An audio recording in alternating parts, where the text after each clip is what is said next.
And we are live March 3rd, 2021, talking baseball with Sal Angioletti with the fill-in host tonight, Carl Maglowski, and my co-host, Matt Sirianni. And Kevin Wall. Good evening, gentlemen. How are you? We're doing really good. Sal cannot be here tonight. He's a little bit under the weather, but Sal, we're praying for you. I hope you do well and that you recover really soon. Okay, we are live from Shared Universe here in Eatontown, New Jersey. Lovely studio here. And we have a special guest from Mets Rewind. His name is John Strubel. So we are going to introduce our guest right now. John, you are live. How are you? I'm great. Can you guys tell I'm not wearing pants? No, we cannot tell. You hide that pretty well. It's the poker face. Yep. Now, tell us how you started with the Mets Rewind, John. Yeah, that was a couple of years ago. I really got intrigued by Mets history, and I noticed that there really wasn't a niche out there for Mets history. Yeah, a lot of people were doing current Mets blogs and rehashing a lot of the same material, which is important on a day-to-day basis during the season, but really saw an opportunity there to kind of plug in and bring back some of the history of the Mets. And, you know, whether you're a Mets fan for, you know, a series of months or 50 years or longer, you could always connect somewhere along the line. It's a great place to start conversation and community. And, one thing just led to another. And I was sitting there one night, the first year I had it up, and it was just a Twitter account. And Howie Rose, the Mets radio broadcaster, started talking about the Twitter feed during a Mets broadcast. They were playing the Marlins in Miami. And all of a sudden, my Twitter feed just blew up and said, "You hear what Howie Rose is saying about you?" And I'm like, "No, I'm watching the game on TV." And then I went back and listened, and I was like, you know, he jump-started my – this is before he had Twitter too, so it jump-started my my following quite a bit right there. And then from there, it's just it's been a steady growth ever since, and it's all because of the fans, really. Nice. That's amazing. So how long have you been involved with Mets Rewind? Probably a little over 2 years. We really started taking it seriously. I think probably just in the last 2 years. I've had the domain name and I've had the account for a while, but I didn't get serious about putting content out there on a daily basis, and then obviously doing research and going a little deeper into the Mets history and trying to find historical points that were real unique to the Mets and unique to even the fans who have been a fan of the team for a long time, because they know who Tom Seaver is. They know Tom Seaver picked one hitters. They know when Tom Seaver got traded to the Reds and all that. But what were some of the stories behind that? And those were the stories I wanted to tell. And based on my media experience in the past and my history with the team and having some connections, I've been able to connect with a lot of former players. And that's just really kind of opened the door for me and kind of given me an opportunity to kind of share unique perspective with the fans through the eyes and voices of former Mets. So Good. Nice. Now, before you started Mets Rewind, what did you do before that as a career or profession? Well, I've been in the media a little over 30 years now. I started out in radio and then I went to school for journalism, and then I went into radio for about 20 years and did that for a long time. And then I got into higher education and in marketing and PR, and always kept my hand in baseball and was doing freelance writing for sports magazines and stuff. So always kept my hand in it, and I've been in the media for predominantly my whole career, really. So Nice. That's cool. Yeah, John, as you just said, you've been in the business for 30 years, but what was that experience like in the beginning? Because it's a lot of work, it's a lot of hustle. You got to do what you got to do. What were those first couple of years like in the field? In terms of Mets Rewind? No, just in the business altogether. In the business? Yeah. Well, the business, yeah, you're right. It's a lot of hustle and it's a lot of hard work, and it's not saying no to a lot of things, even though you would prefer not to do them. They're the kind of like, hey, let's put this guy out there as the color guy, give him a shot. It's a high school football game, and it's like, all right, I'll do it. But certainly it isn't like, doing a Giant game on the weekends, a New York football Giants game.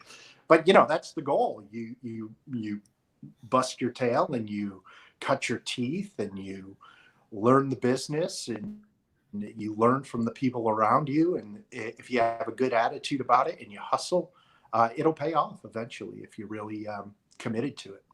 I think that I've seen so many guys who had great talent along the way that just gave up before I thought they really, I thought they were just about to break through and kind of get a bigger job. And then they get a family or start a family before that. And it's like, oh, you just kind of, just before I think you were about to hit it and really have it take off for you and you could make a living doing it. And so there's a lot of talented people in this business and a lot of talented people that do it. Some stick with it and stick through it. And some, go into other industries and look for a more comfortable living as far as, taking care of their family. Because I'll tell you what, working in minor league baseball is not something you get into if you're looking to get rich. So, right. Oh, for sure. Now, speaking of minor league baseball, I saw yesterday they are postponing the season by 1 month and they'll be starting in May. I heard that yesterday. Wow. Yes. I didn't know that. Yeah.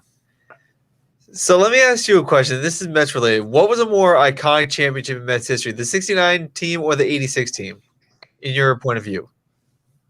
Well, I was probably almost 5 years old when they won 69. So I've lived 69 through mostly post-World Series history, I guess, in forms of documentary films and stories and books and things of that nature.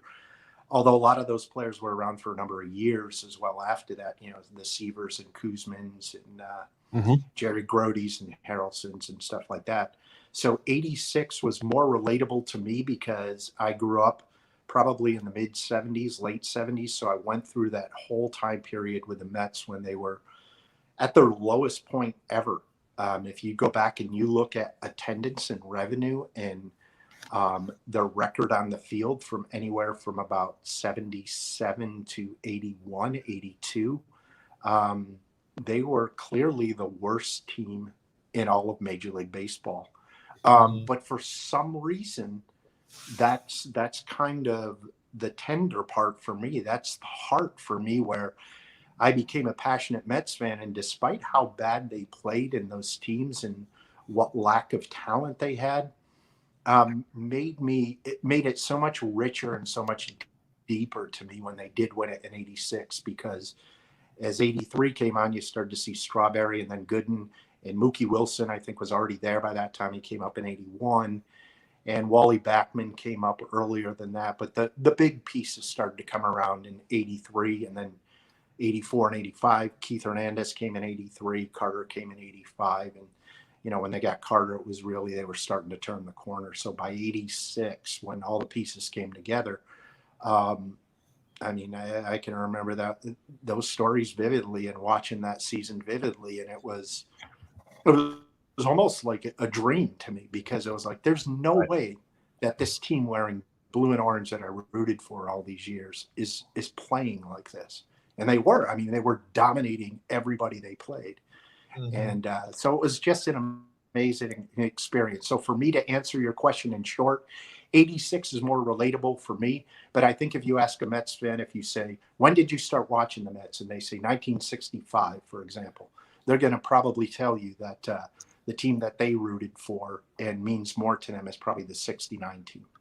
Right. And, now, if you're in the mid 70s or late 70s or early 80s, then that 86 team is probably going to be a little bit more easy to connect with for you. Right. Now, I'm going to throw something out there. Maybe you'll agree with me. When they won in 86, they weren't like the Yankees when they had all the young guys and they could build, like, win 4 out of 5. When they had in 86, they were later in their career. So they had 86, but 87, they got hurt. 88, they lost to the Dodgers. And after that, they broke the team up. They weren't like how the Yankees were in the late 90s, early 2000s, where you had your Jeters, your Posadas, Rivera's when they were like 26, 27, they were up in their later 30s. So if they had them in the beginning, like the Yankees had in the mid 90s, I think the Mets would have done what the Yankees did. But with them having them later in the career, they only had the playoffs in the last 2 of the last 3 years in the late 1980s. Do you agree? Well, I think if you were to look at it in full context of Major League Baseball at the time, that it was pre wild card teams. So some of those teams were very competitive. If you look at the 89 and 90 teams, they could have been a lot better. They looked really good on paper. And I think that some of those teams, the 87 Mets, the 85 Mets, and the 84 Mets probably would have been postseason. They would have been postseason teams. Right. The 84, 85 Mets would have made the postseason. Right. And I think the 85 team was just as good as the 86 team. They just fell a little bit short at the end and ran out of gas. But that set them up for 86. And Right. Because they were so hungry to win. It was like we came that far and we didn't get it. Right.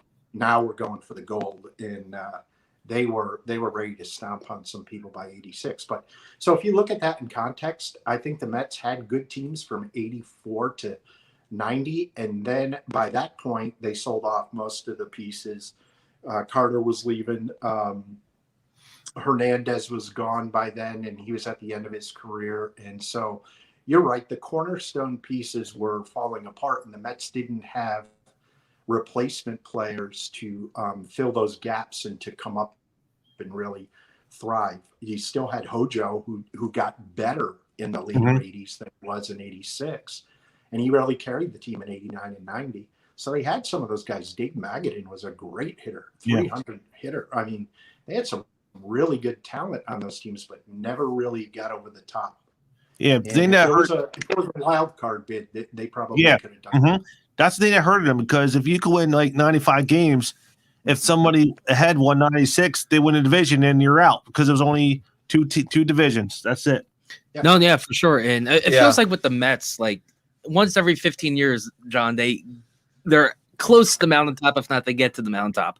And obviously when Piazza came in 97 and obviously 2000, other than obviously winning the World Series, what was what you saw compared to the 86 team compared to the late 90s and obviously the 2000 team? I think the Mets in the late 90s were a more blue-collar team than – I'm not saying the team in the 80s was a white-collar team. That was a party team, and those guys were grinders. I think that's kind of a similarity too as well, because the guys in the late 90s there were a lot of grinders there. There weren't outside of maybe Piazza and a couple other players. There weren't players that were like Strawberry and Gooden and those big names. They didn't have huge names in the late 90s, but they had guys who all contributed. And I think they played team baseball, and that's how they won a lot. I mean, you look at those teams. Alfonso was great, and Piazza was great, but they weren't. Piazza was a superstar, but Alfonso wasn't at the time, but he played like one. And some of those guys just played really well as a team. I mean, they went into the World Series, and they had an outfield with Timo Perez and Jay Payton and Benny Agbayani. I mean, those aren't great players. They were all solid players, but they weren't superstar players. And I think you look at almost every World Series team now, and you could pick at least one guy out of the outfield and go, that guy's a stud.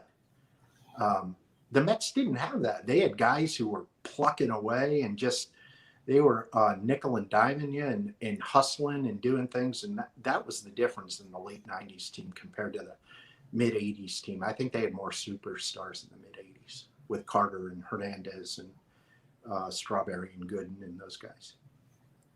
Fast forward to today's Mets. You look at Pete Alonso and Jeff McNeil. They just picked up Francisco Lindor and Carlos Carrasco. They're pitching. They got Marcus Stroman too. What do you think is the ceiling for these New York Mets in 2021? Well, we saw Pete Alonso do what he did in 2019. He hit 53 homers.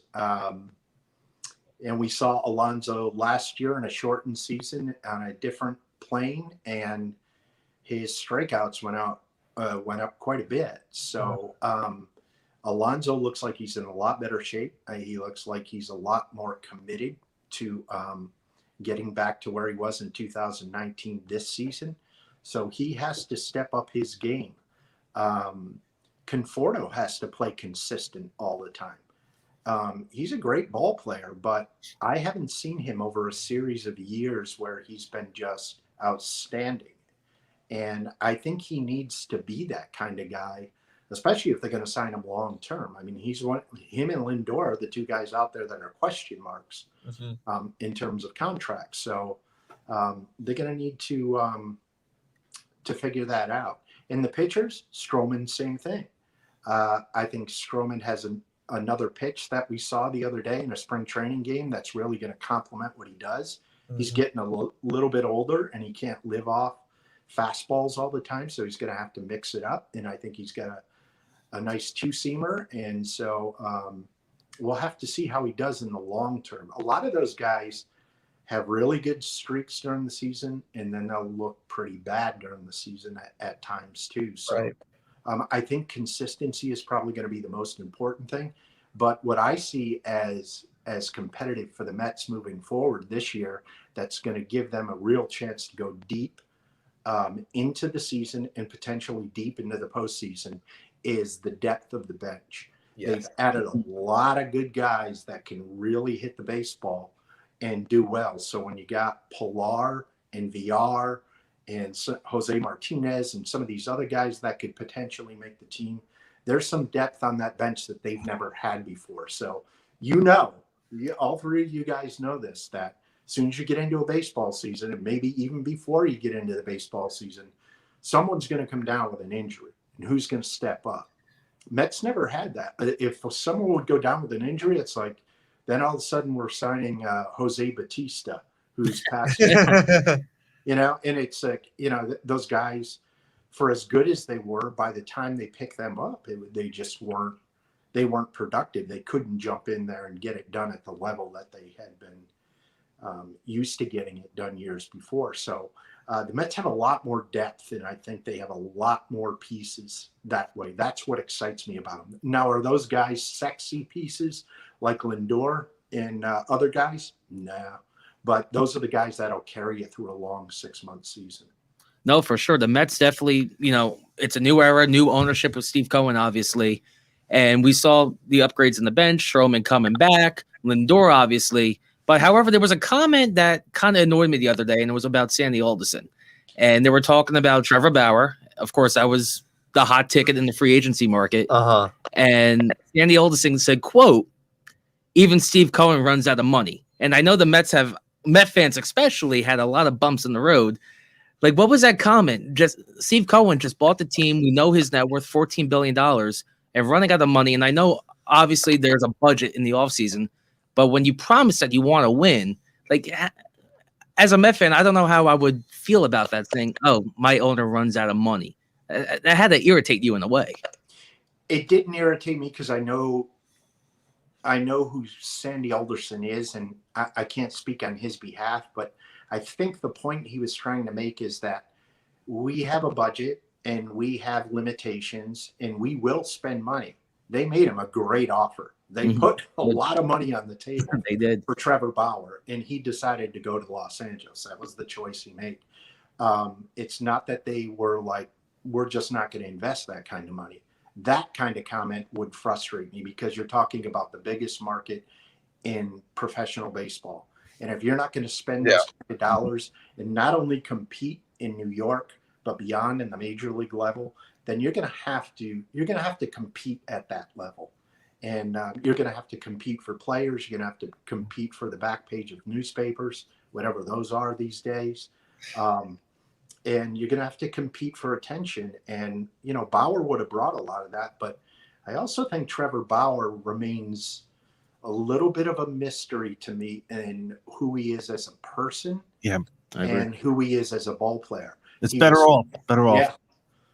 I think the Mets are better off, and I think that my personal opinion is I think we'll see that over the long haul of the season. He had a 1.73 ERA last year, but he pitched in how many games? It was a partial season. Go back and look at Bauer's track record over a full season on a regular basis, and I think you're going to see a guy who's a little above average, maybe a number 2 starter, but I don't think he's Jake DeGrom. Mm-mm. So. All right. As a Met fan, going off the rail a little bit, besides beating the Yankees, who's the other team in the National League or American League that you can't stand losing to? Well, let's see. If we discount the Yankees, it'd be a tie between 28 other teams. I don't like to lose to anyone. No, it's for where I am. I'm in Charleston, South Carolina, and I've been here for a while. So the Atlanta Braves stick in my craw. Okay. Pretty deeply. And the dominance they had over the Mets, almost a curse-like dominance of them in the late 90s, early 2000s, was just what it seemed like. Every time the Mets would get close, Chipper Jones would just stick a dagger in you. Over and over again. It's like there's no, he could have done it like 3-4 times in a year, and then he comes up that 5th time and you go, there's no way he's going to do it again. Right. And he did. Right. And over and over. And so for me, it's the Braves, but I think that's because of a regionalism thing. Right. And, competitively in the division, they're always the team that we're battling. Right. I understand, because I'm a Philly fan, and yeah, I don't mind if we lose to the Mets, but when we were beating Atlanta, then they come back and they're doing the tomahawk chop and singing in the stands, that drives me nuts. That might never happen again, actually, depending on where the world is right now. That drives me nuts. Yeah, with the culture the way it is now, I mean, what's the deal? Should they even allow the tomahawk chop anymore? Isn't that one of those sensitivity issues where people are going to be like, yeah, how dare you? I really don't know. Indians. I don't know. They may allow them to do it. I have no idea. It's history, man. You gotta do it. It drives me nuts every time they say it, and it drives me nuts. But with the NL East right now, there's also a lot of competition. The Braves obviously were the team last year or recently, and then the Marlins made the playoffs. It's a tough division, and I think the Phillies, they're still there, especially with Joe Girardi and all that. There you go. There's 4th my place. guy. They're not good enough. And then the Nationals fell off a cliff. They got lucky in 2019, but then they completely bashed. But it's still a competitive division. You got to agree, though. You got to agree. It is. But it's, from what I think, what the Mets did and Atlanta, it's going to be those two. Everybody else, we'll see over 162. John, would you agree? Oh yeah. I think it comes down to if teams stay predominantly intact without having any major injury fallouts, it's going to come down to the Braves and Mets. And it may be both of them make the postseason, but as far as the division's concerned, it's going to come down to one or the other and how they play each other head to head. Those are going to be dog fights, those two teams going at each other with the competitiveness now. The Braves and the Mets series are going to be really fun to watch this year. So let me ask you another question about the baseball season the way it is right now. So Sal has discussed this before on the show. Players are going to be getting the wristbands that will track where they are. How do you feel about that? And do you think it'll pay off as far as preventing spreads of the virus? I don't know much about that technology and how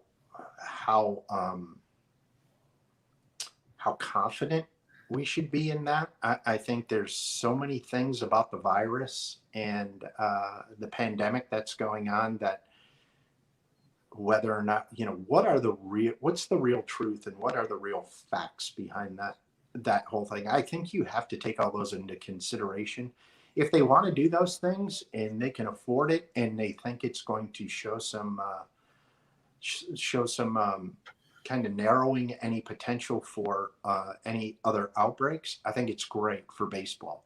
I think you have to protect those players the very best you can. And so if they can do it at a reasonable price, and, I don't think money's an issue with Major League Baseball, that to do that. But I want to see the results of it. Will it work? I don't know. I guess we'll see it over the long haul of the season. I don't know if I'd want a band on me tracking me every place. No. Is that the purpose, to put it on them, to track them so they can know where they're going? And will they be in environments that are potentially what they call super spreaders now? I don't know the answers to any of those questions. I think it's a great question, but I think we will see the answer to that by just living it out. So it remains to be seen. I got to tell you, if you said 2 months ago, like New Year's Day, for example, that we're preparing for opening day on time, I would never believe you. And here we are, March 3rd right now, and spring training is underway, and fans are slowly starting to come in, and vaccines are coming in. It has to get you excited. Like, there is a chance that we could play 162 baseball games this season with 30 teams. Do you think there may be, a stop here and there where we may have to suspend the game? But how confident are you, John, right now that we have a chance to actually play a full season, which was never thought of in the beginning of the year? Yeah. I don't think there's any reason to believe that we can't do that. As long as we are safe, as long as we take care of each other, both in society and both on the ball field. And I think if players respect that and want to play the game every day, that they will do the right things while they're off the field to protect their teammates and their organization and the integrity of the game, that there's no reason that can't come together and just be a full season without any major hiccups in there. Now that's the right answer, John. You just said it. If the players want to play the full 162, they can't be foolish off the field. If if commissioner finds out, then we're going to have a stoppage. That's the thing. Well, after the game, they have to go home, see their families. That's it.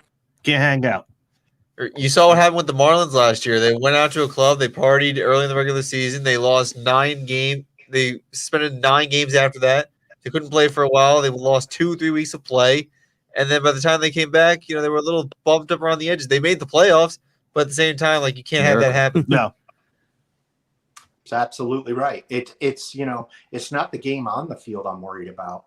The only thing I'm worried about on the field is the game could be disrupted in terms of being able to play consistently day in and day out if they don't take care of business off the field.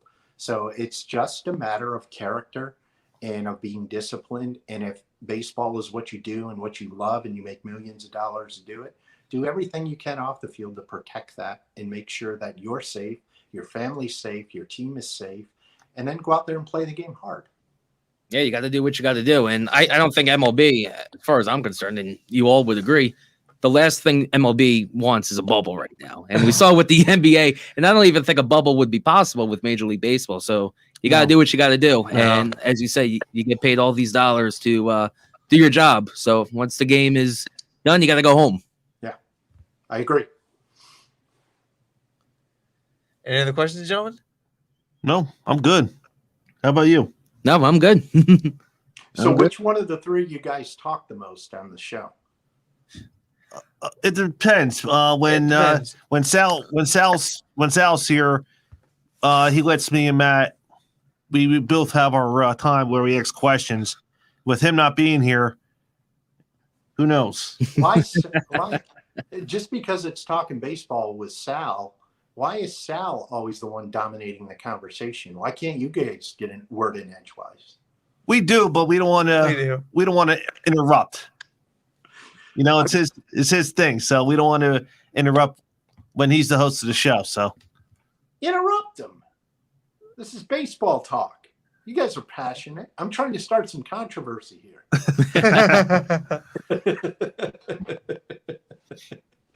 So all three of you are Yankee fans? No.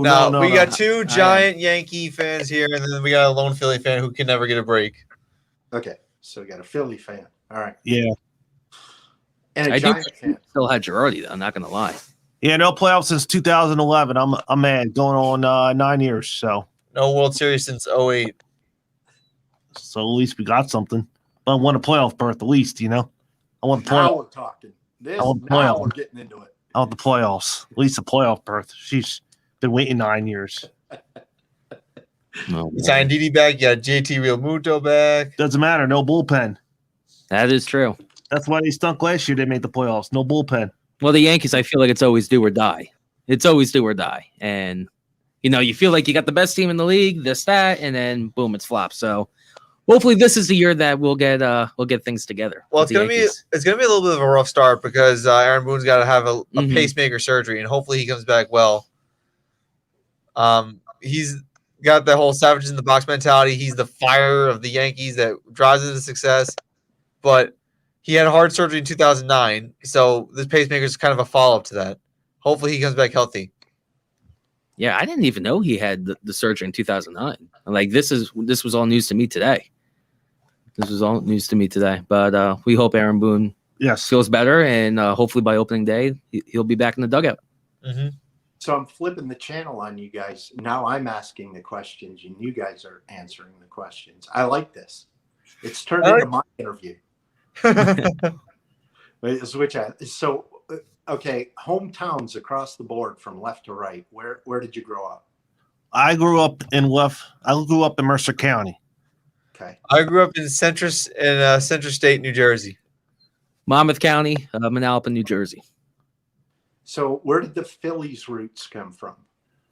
Basically, where I live, central New Jersey and south is more Phillies.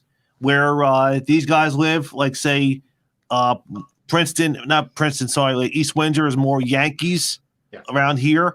So that's basically, I'm everything. I'm Phillies, Eagles, Flyers, Sixers. So where my line is south is all Philly. Where these guys are I'm basically all New York. That's right. Mm-hmm. That's right. So you go into Starbucks in the morning to get your coffee and you're listening to people talk. What is the conversation like? If they're talking baseball, or you hear baseball conversation in the workplace or wherever, what's the big story in New York right now as far as baseball goes? Is it Mets, Yankees? Is it a player?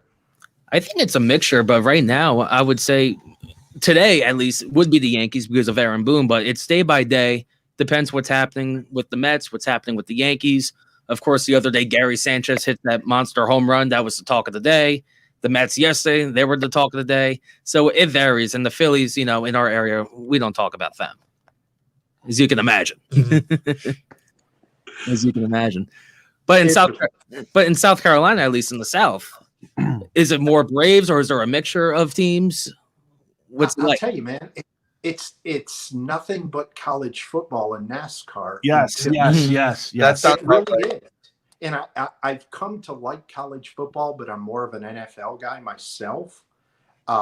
Baseball is predominantly what I love most, but I watch basketball is my second favorite sport, and then football in that order. I used to be a big hockey fan, but it's kind of dropped off my radar. So, but really, here in the South, I got here. I remember pulling into a gas station. I moved here in '92, and I pulled into Wilmington, North Carolina, and I got out of the car and I had a Mets. It was in springtime, so I had a Mets just kind of like coat up over the top, and I walked into a lady and I said, I got some gas, and I walked in and I said, how do I get to whatever exit or whatever road I was looking for? She goes, you ain't from around here, are you? And I'm like, did the Mets jacket give it away, or was it the way I was talking, or what? All the above. 30 years later, they say, you're still talking really fast. And I'm like, no, I don't think so. I think you're talking really slow. So, there's a distinct difference. But from that day on, when I moved here, it was college football. And now the level of intensity, because you have a real competitive team in Clemson, which they didn't always have. And South Carolina has struggled on and off pretty much since I've been here. University of South Carolina. It's been all that in some NASCAR and corners, but baseball doesn't really get a lot of attention until you're talking July, August time when it gets really hot and humid here. But it's always been, I'm ready now for April. But most people just really Major League Baseball. I think there's more people into college baseball than there are into Major League Baseball. Really? Yeah, because the teams are good here. The college teams are good. You see a lot of talent coming out of Clemson and South Carolina Gamecocks. A lot of guys who have. Excuse me, John. I think Sal's on air. Sal, you got questions for John? What's going on, gentlemen? Great job tonight. Thank you guys for everything. What do you got to come on and dominate the conversation again? I see it. Let the guys have a little time. Sal, you just couldn't help yourself, could you? I heard you.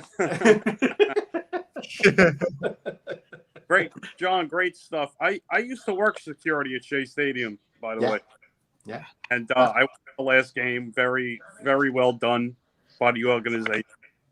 I know they're wearing the Seaver patch this year. Yeah. Great job. I don't know if the guys asked you this. How many wins do you think the Mets will have this year? Wins again, Sal. That's a question that I think is going to be determined to how healthy the Mets stay and how consistent they stay. And that's both offensively and pitching wise. If they get Noah Syndergaard back and he returns to what he was, and he's consistent, and Stroman's consistent, and David Peterson continues to progress, and DeGrom is DeGrom, they'll be great as far as pitching goes. As far as offense goes, let's see what happens with Pete Alonso this year. Let's see what Dom Smith looks like in a full year.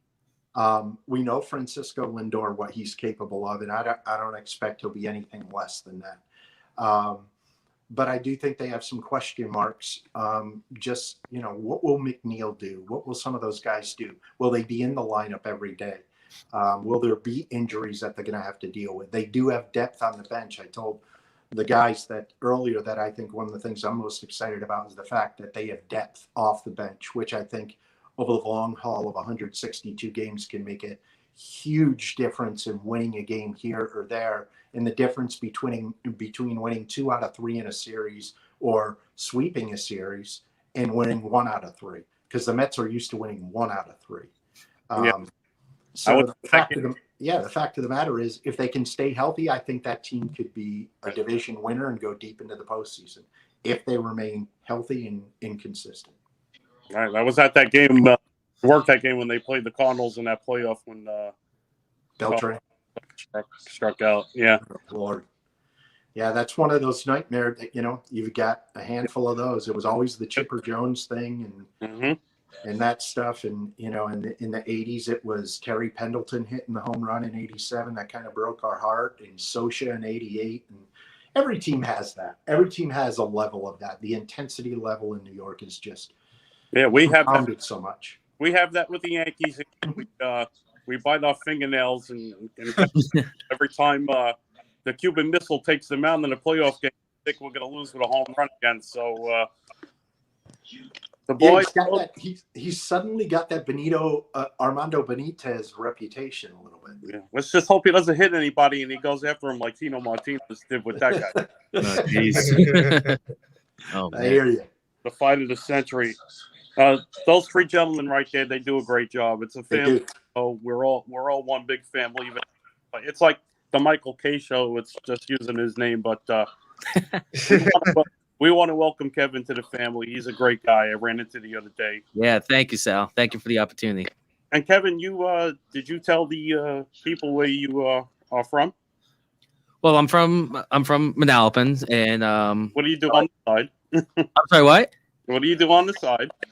I'm a radio producer on the side, and I do work for WFAN and CBS Sports Radio, and I've been there for a few years now. And yeah, so it's been a great opportunity, and it's always fun to sharing your voice and getting on the air when you can. All right. Now you're part of the family, so welcome aboard. Thank you, Sal. I love it. Thank you. All right, gentlemen, I'm going to go rest up a little. I got such a bad sinus headache. It feels like somebody hit me with a hammer in the middle of my...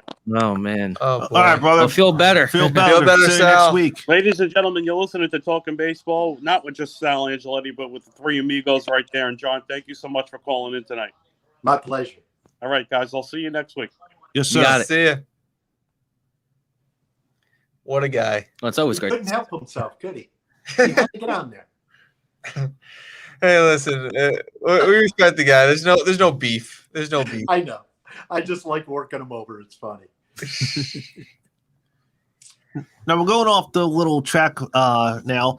Where you live in South Carolina, is it more Clemson or the Gamecocks where you live in your area? Oh, that's I don't know if I can. I'd probably say it's more Clemson because we're winning now. Okay. But it felt like it was all Gamecocks at one point, and then once Clemson football took off after Dabo Sweeney arrived, it just became a wave of orange here. So that's Well, it was a fun team and once in a generation quarterback. I would not play for before Urban Meyer, I would not want to play for Jacksonville, but Jacksonville went from the ugly redhead sister to now like the good looking one that that you want to be with. So it's good to see. It looks like Trevor Lawrence, assuming, but it'll be official down the road. I'm sure that he'll be sticking in the South. It's going to be Trevor Lawrence going number 1 overall. Speaking of that, he is going to go number 1 to Jacksonville, Urban Meyer. But it sucks though that he hired his strength and conditioning coach, and then you had what happened, and then he resigned. You got a lot of red flags with Urban Meyer. A lot of red flags. Already, he's not off to the best of starts as being an NFL coach, and unfortunately, that's what happens when you make that transition from college to the pros. As far as the coaches go, I mean, look at what happened to Nick Saban. Look what happened to Steve Spurrier. No, it's more like acting stupid. Once you leave Ohio State, you come back with the same baggage with Jacksonville. No, you don't hire somebody who has that pass. Absolutely, I agree with you. But with South Carolina, just another quick question with football. What's the team in like pro wise? I assume it's Atlanta or it could be Tennessee. Panthers. The Panthers could be. Panthers have some traction, but they've never really come in and like dominated the South. Like I think they expected them to dominate South and North Carolina. I think they have a good following and they sell out pretty well. But the team prior to Carolina, a lot was the Redskins. Okay, that's shocking. Okay. And the other team that seems to get a lot of following here is America's team in the Cowboys. Dallas. Why? Dallas. I know. But they're very quiet now, the Cowboy fans. You're not hearing a whole lot. That's how America likes it. That's how I like it. I'm a Giants fan. I love it that way. Me too. I'm a Giants fan. I've been a Giants fan since '72. So, So it's. I think the future's bright with the Giants. I do too. I think it's going to take a little bit, but they'll be back.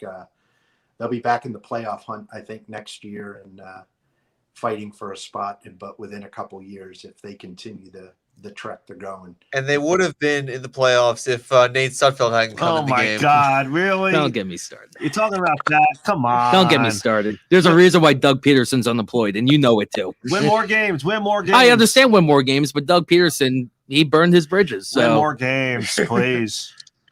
Oh, my God, that's great. Win more than 6. Win 7, win 8 or 9, and you're in the playoffs. I agree. The Giants have nothing else. Have no one else to blame but themselves. But at the same time, come on. You knew the circumstances going into that game. The Eagles knew what they were doing. Or Doug Peterson knew what he was doing. They stink anyway. They're going to be hard for And there's a reason why he's unemployed now. They're going to be bad for the next couple of years, so don't worry about the Eagles. Oh, yeah, Nick Sirianni coming in. Unrelated, by the way. I'm Matt Sirianni. He's unrelated to me. Just want to get that out of the way. Okay, good. Good to know. So, yeah, I mean, so that's, Charleston's kind of a hodgepodge. It's very much the demographic here is very much there's people from all over the country that move here.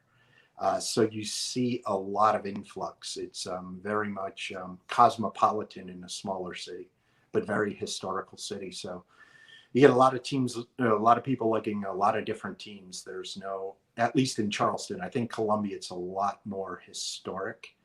And so they have their affinities coming from history and their families and the families before them and the family, they adopted the Redskins year after year after year. Oh, am I supposed to say that? I'm sorry, the Washington football team. So that's pretty much the way it is here. 30 years almost in South. Wow. So, let me ask you one more quick question, and this is a football-related question. How do you feel about Tom Brady winning his 7th Super Bowl? Who? Tom Brady. Never heard of him. The guy down the block. Yeah. I heard somebody talking today. Who was it? It was another athlete. It was a professional athlete, and he said, "Does Tom Brady seem happy to you?" He said, "Because he doesn't to me."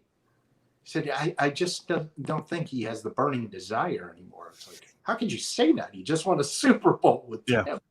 But I can't remember who said it. I was listening to a podcast today. Oh, it was Wright Thompson, the writer for ESPN, was on a podcast, and I was listening to him talk. And he was talking about Tom Brady and players who are just being passionate about what they do every day, day in and day out, and how they keep that fire going, especially if they've won championships. And how do you keep a desire to win another championship going when you won, you got a whole handful of rings on your hand? What keeps driving you to do that longer and longer? He said, I don't see that passion in Tom Brady anymore. And I'm like, are you kidding me? I mean, I think the man wants to play till he's 50. Yeah. Well, yeah, he stated that 50 might be a possibility. Well, once you start throwing the Barty trophies, potentially in the river. Yeah, he's more happier playing in Tampa than he is the last couple of years in New England. I don't blame him. They're already saying that a couple weeks ago they want to extend him for past this year. They want to extend him already. I would. Why not? Why not? He's not slowing down. No. He's not slowing down. Nope. So, but I look forward to this season. I don't know how much you guys watch spring training baseball. I catch highlights, but I'm not really intrigued. What makes me lean in a little bit is when I hear a player gets injured or hurt. And it's like, ooh, to what extent are we talking about? And, if it's someone like Core, like say Jacob deGrom start to have a sore arm and they send him back to New York for tests, just a hypothetical. Someone like that would pique my curiosity and go, oh, now that's going to have an impact on the season.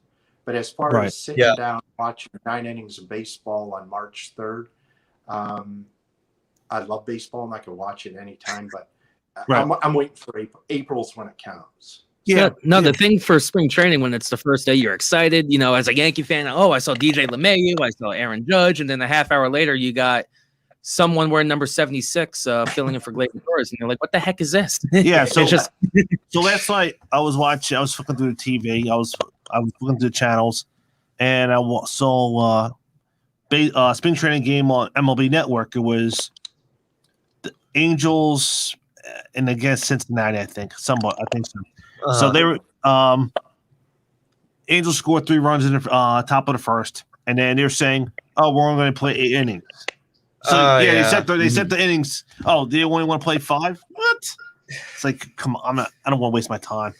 Yeah, that's the thing with spring training. I mean, what makes the spring training different than spring trainings in the past, because this is the first time in almost a year that baseball players are seeing fans again. So that's why the spring training is so hyped up and so exciting.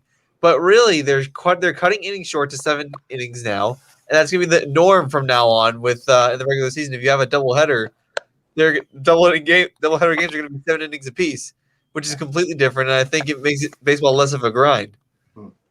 Yeah, I mean, I get it from a baseball perspective. If you run an organization that has multiple minor league teams and you want to get a look at some players and see how they compete against some more major league ready players, and you want to get them some at-bats and some seasoning, I get all that. But as far as a fan perspective, I'm tuned out within a few innings, and it's I've got other things I got to do. Now, April comes along. That's not the case. Right. I'm glued because I know every game counts, even in April. And teams say, well, you can lose some games in April. And, yeah, you can, but you don't want to get yourself in a hole either. So, but yeah, so I was just curious how you guys felt about spring training baseball. It's fun to see the guys on the field and hitting the ball and doing all that stuff. But as far as the intensity level of it, about winning games, I mean, the people that get on Twitter and social media and talk about, Mets are 1-1. Is this they're going to be a 500 team or what? There are 2 spring training games, and there's you got guys playing who have never played in a major league environment. So I discount all that stuff. I have no idea what the Mets spring training record was in any past year. It has no impact. I got one more question before we wrap up, John. Mhm. I think that the guys will agree with me. I know Matt will agree with me. Okay. Do you like, for the extra inning rule for the regular season, do you like them starting to run on second base, or do you like Oh, Yeah. or do you like the old school? Whoever scores wins the game instead of the softball rule for extra innings. Yeah, I don't like that rule at all. I think it's offensive to the pitcher as well. I had this conversation with Rick White, who pitched for the Mets in the 2000 World Series against the Yankees. He was pitched 2 years with the Mets, had a 13-year career.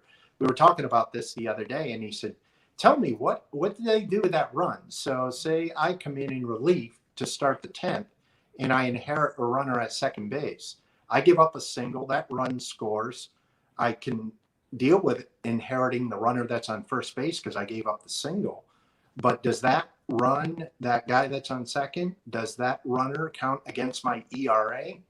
I could literally pitch in 5 straight games, inherit a runner every time in an extra inning game, and give up 5 runs, never pitch an inning, get 1 out, be out of the game. And when it comes to my contract negotiation at the end of the year, they're going to go, "Well, look at all these runs you gave up." Yeah, I didn't really give up those runs. Those were inherited Right. runs. Right. So how does that look like on my career numbers? And I said, I've never researched that. That's a great question. I don't know how that is statistically figured out. That is good. It is good. That's a fantastic point. I think it's a great question to find out the answer to and how that's done, since they did it last year. But when I looked at it through the lens of a former relief pitcher, it's like, holy cow. And especially if you're negotiating going into a contract year and you're thinking, however I perform this year is going to depend on how much money I make, if I get a long-term deal next year, whatever. And suddenly all these numbers are on your record, and you never really you just inherited that runner. You never gave up that run. So No, and I don't think it's going to be a long-term thing. I think just, as we're in the middle of the pandemic, and of course last year, just to get games going. And even though we hope that we're going to have a 162-game season, I think it will still be a thing just to make sure that we get there. But I think down the line, if we're talking like 3-5 years, I think that rule's gone. Yeah, I think we'll be back to regular baseball. I hope by next year that rule's not in fact. I Yeah. hope.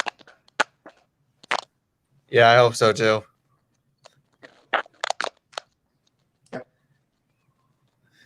Wow. All right, so John Strubel, we're just about to wrap up. We have we have a little bit under a minute left. John Strubel, thank you so much for joining us today. Thank you so much for joining us. It's been a pleasure having you on. You can come back whenever you want to on Talking Baseball with Sal Angioletti.